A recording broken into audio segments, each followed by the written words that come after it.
Olá, seja bem-vindo ao resumo da semana da Buildings.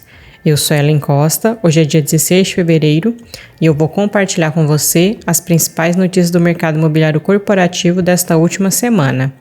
Lembrando que elas estão disponíveis no portal da revista Buildings e também nas principais plataformas de streaming. E se você estiver assistindo pelo YouTube, o link para as matérias está na descrição do vídeo. Então vamos para a nossa primeira notícia que foi publicada no Money Times. Fundo imobiliário levanta 75 milhões de reais com venda de ativos em São Paulo. O fundo imobiliário RBR Properties, RBP11, entrou em fevereiro renovando seu portfólio e anunciou desinvestimentos em imóveis em São Paulo. Com isso, o fundo informou ao mercado que vendeu o conjunto 1801 do edifício Právida, em Barueri, na Grande São Paulo, por 6,4 milhões de reais.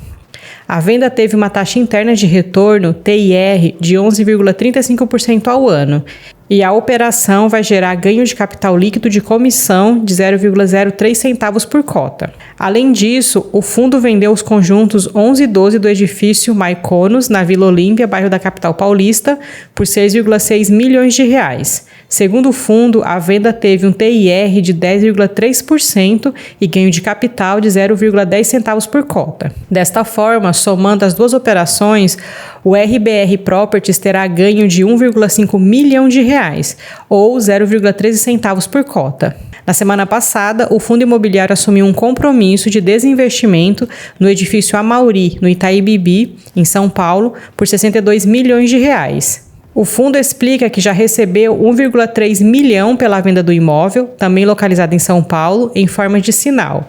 Agora deverá receber 60,6 milhões em 6 parcelas mensais. A TIR da operação foi de 19,8% e o fundo deverá ter ganho de capital de R$ 2,32 por cota, considerando o lucro contábil de 28,2 milhões de reais. Para saber mais, acesse a revista Buildings. Nossa próxima notícia foi publicada no portal fiis.com.br. Fundo imobiliário de shopping divulga nova emissão de cotas. O Fundo de Investimento Imobiliário Capitânia Shopping, o CPSH11, anunciou ao mercado sua terceira emissão de cotas, gerenciada pela Capitânia, com o objetivo de captar 320 milhões de reais, podendo haver um lote adicional de 80 milhões de reais. O preço de subscrição é fixado em R$ 108,21 por cota, levando em consideração a taxa de distribuição. O valor mínimo de investimento é superior a R$ 1.000, equivalente à aquisição de 10 cotas. Os investidores têm até o dia 19 de fevereiro para participar da oferta do Fundo Imobiliário CPSH11, destinada exclusivamente a investidores qualificados.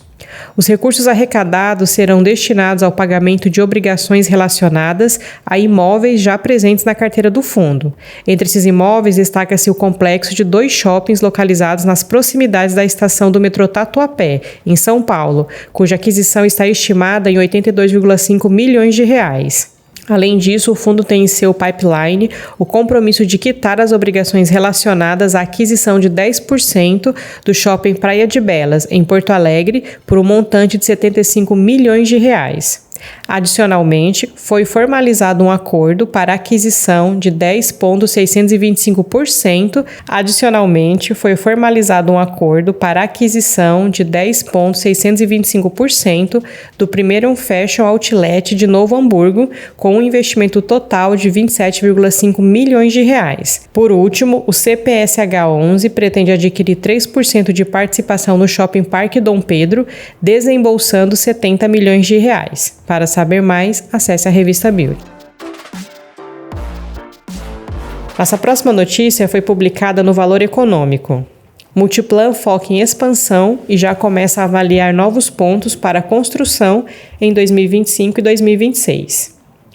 Após um ano à frente da Multiplan, Eduardo Pérez, filho do fundador José Isaac Pérez, vê caminhos para o crescimento ainda por meio de expansões de shoppings no curto prazo e provável retomada de anúncios de operações Greenfields, projetos construídos a partir do zero, possivelmente a partir de 2025 ou 2026.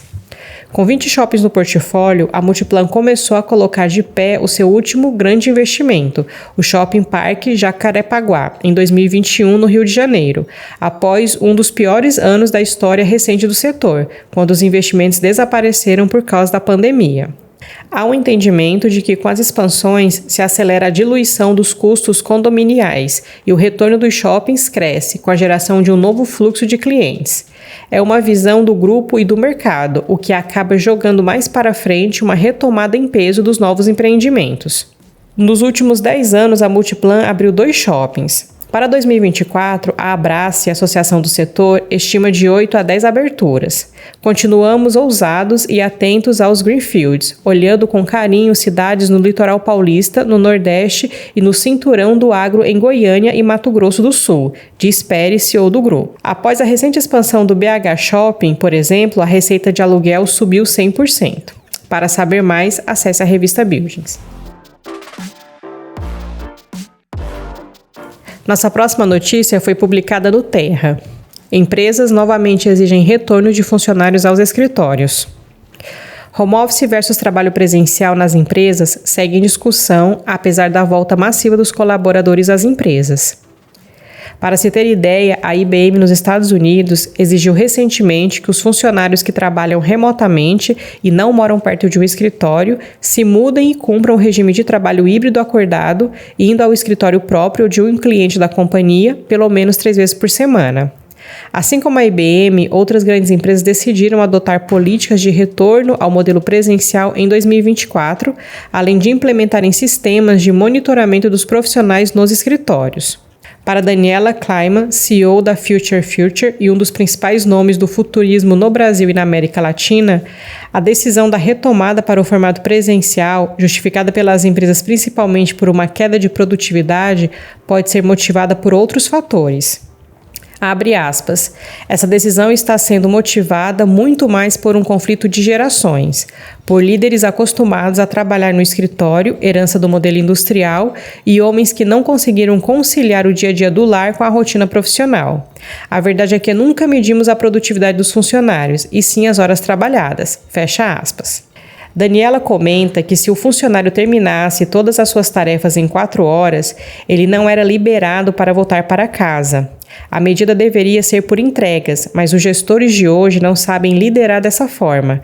Para que isso aconteça, é necessário redesenhar toda uma cultura organizacional para medir efetivamente a produtividade dos funcionários, em todos os seus níveis, além de novas tecnologias que permitam uma conexão melhor e mais próxima. Para saber mais, acesse a revista Buildings. Nossa última notícia foi publicada no portal e-Investidor. Analistas do Santander dizem que a ação da Multiplan pode subir até 36%. As ações da Multiplan, Multi3, podem subir 36,2% até o final de 2024, mostra relatório do Santander. Os analistas calculam que a ação da companhia deve encerrar o ano cotada a R$ 36. Na última sexta-feira, o papel encerrou o pregão cotado a 26,43 centavos. O Santander também classifica o ativo como outperform, o que significa que a ação terá um desempenho acima da média do mercado, equivalente a uma recomendação de compra. A Multiplan teve um lucro líquido superior a R$ 302 milhões no quarto trimestre de 2023, uma alta de 26,6% ante o mesmo período de 2022. Segundo os analistas do Santander, os números foram sólidos e fortes, refletindo combinação do crescimento de 4,6% dos aluguéis das lojas, com um crescimento real de 3,2% ao descontar a inflação do aluguel do período. A taxa de ocupação também continua atrativa após encerrar o quarto trimestre do ano passado em 96,3%. A companhia também apresentou uma taxa de inadimplência de apenas 1,1%, explicam Fanny Oreng, Antônio Castrucci e Matheus Meloni, que assinam o relatório do Santander. Os analistas afirmam que a empresa apresentou uma sólida receita líquida de 617,6 milhões de reais e notam como positivo a tentativa da empresa em ter uma receita de outros lugares além do aluguel, com o avanço de 30,4% das receitas de serviços. Mesmo com todo o otimismo, os analistas também lembram que há risco de investir na Multiplan. O primeiro risco seria o desemprego aumentar acima do esperado ao longo de 2024. O segundo ponto de risco está relacionado ao aumento acima do esperado da taxa Selic, o que pode gerar maiores despesas financeiras. Para saber mais, acesse o portal da revista Buildings. Antes de finalizar, te convido para conferir os artigos e outros conteúdos e notícias disponíveis no portal da revista Buildings e também no nosso canal no YouTube. Então, por hoje é só. Vou me despedindo por aqui. Espero que você tenha gostado do nosso resumo. Sou Ellen Costa. Te desejo um excelente fim de semana. Nós voltamos a nos falar então na próxima sexta-feira. Um abraço e até lá!